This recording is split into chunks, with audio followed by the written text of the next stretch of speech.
अस्सलाम वालेकुम स्टूडेंट्स, उम्मीद करता हूँ आप खैरियत से होंगे। जी स्टूडेंट्स, 10th क्लास की इंग्लिश बी का बेटा हमने एक तैयारी का सिलसिला शुरू किया था। इस वीडियो के अंदर हम माय स्कूल 15 नंबर का जो पैराग्राफ है और जिसमें से 15 में से 15 नंबर आने हैं, ये पैराग्राफ बेटा मैं आपको याद करवाऊंगा इस वीडियो के अंदर। याद रहे कि आपका जो बोर्ड का पेपर होता है उसमें जो क्वेश्चन नंबर 5 होता है उसमें 3 ऐसे दिए होते हैं, 3 ऐसे के टॉपिक होते हैं और 3 ही पैराग्राफ के टॉपिक होते हैं। तो या तो आपने ऐसे करना होता है या फिर आपने पैराग्राफ करना होता है। और मैंने आपको बताया था जो पैराग्राफ की तरतीब है, एक तो बेटा उसमें ये है कि आपको 100 से लेके 150 वर्ड के दरमियान होना चाहिए। अब ये जो हमारा पैराग्राफ है ये एग्जैक्ट इन्हीं वर्डिंग का है। दूसरा बेटा हमारे पास जो जो बच्चे ऐसे कर रहे हैं उनकी मर्ज़ी, जो पैराग्राफ कर रहे हैं उनकी मर्ज़ी।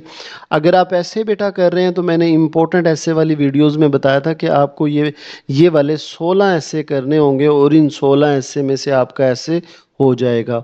अगर आप पैराग्राफ कर रहे हैं तो इन 12 पैराग्राफ करने होंगे, इन 12 पैराग्राफ में से आपका पैराग्राफ बोर्ड के पेपर में हो जाएगा।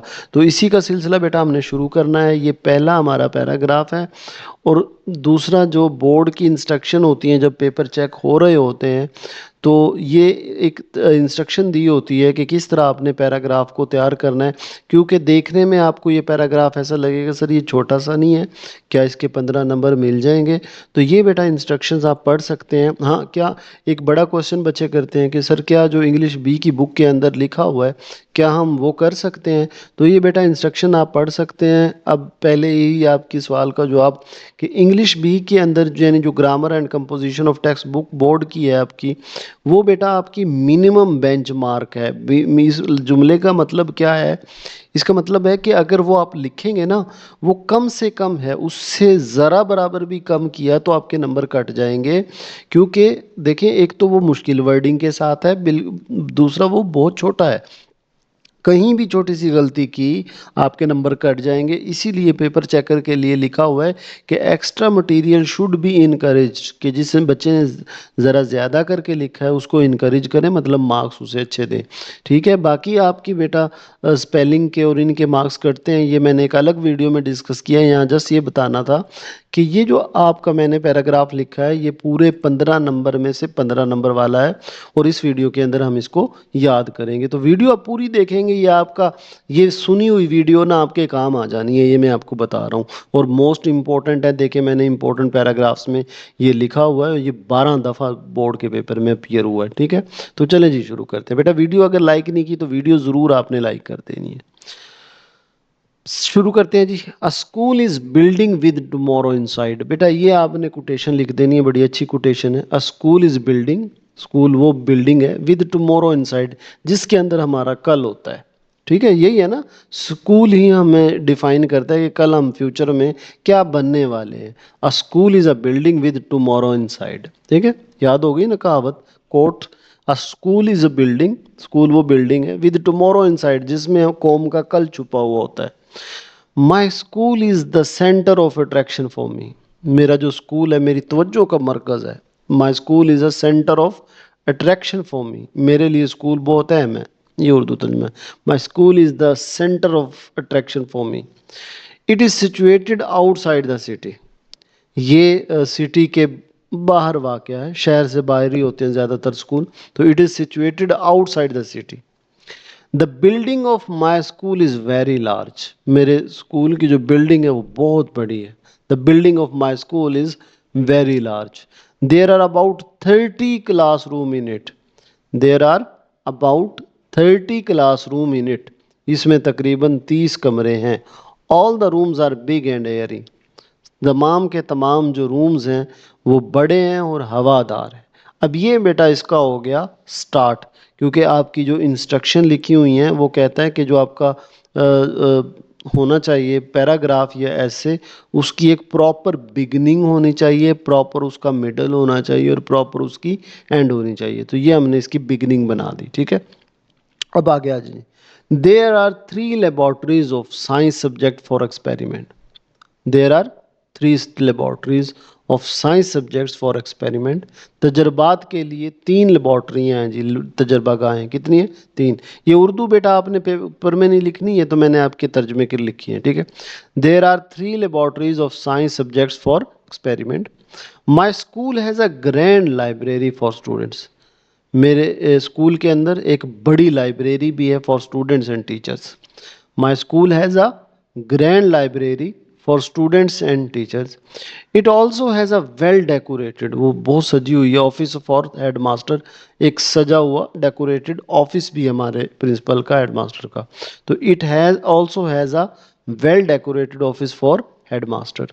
तो there are 3 laboratories of science subject for experiment. 3 तजर्बागाहें हैं तजर्बात के लिए।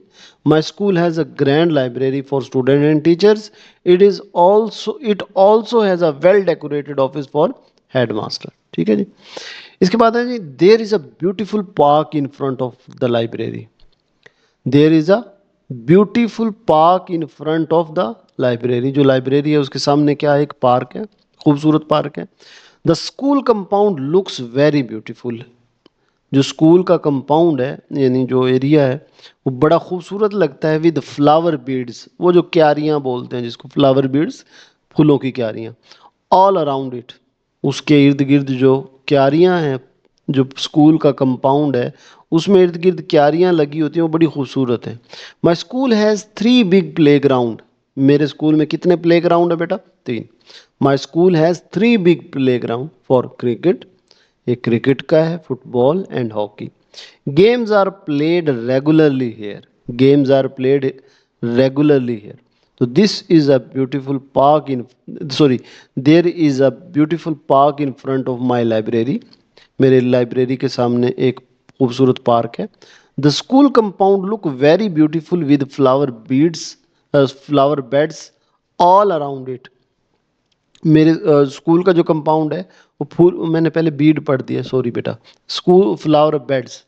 ठीक है। My school has 3 big play ground for cricket, football and hockey.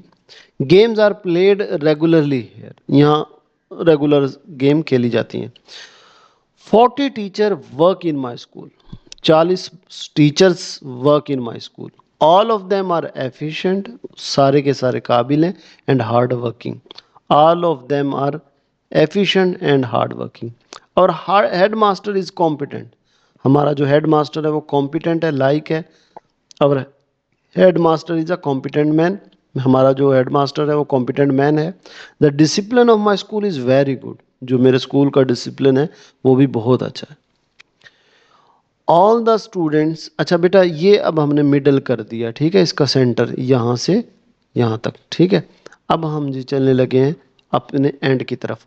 All the student respect there teacher. तमाम के तमाम स्टूडेंट्स अपने टीचर की रिस्पेक्ट करते हैं। The teachers are very kind and helpful. जो टीचर हैं बड़े काइंड हैं, हेल्पफुल हैं। और स्कूल इज़ वेरी फेमस। हमारा स्कूल जो है बहुत मशहूर है, किसके लिए? फॉर डिबेट्स, तकरीरों के लिए, मुबाहिसों के लिए।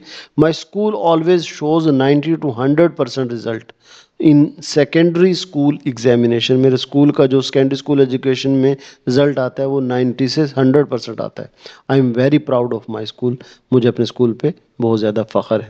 तो ये बेटा हमारा पैराग्राफ था, इसको आपने याद कर लेना है, क्योंकि साल के एंड पे भी बेटा हमने यही फिर करने हैं, यही हमारा गैस है। तो इसको तैयार करें एक एक करके, इंशाल्लाह बाकी भी इसी तरह आसान वर्डिंग के अंदर, और पूरे 15 में से 15 नंबर वाले पैराग्राफ आपके साथ शेयर करता रहूँगा। अपना बहुत सा ख्याल रखिएगा। अल्लाह हाफिज़।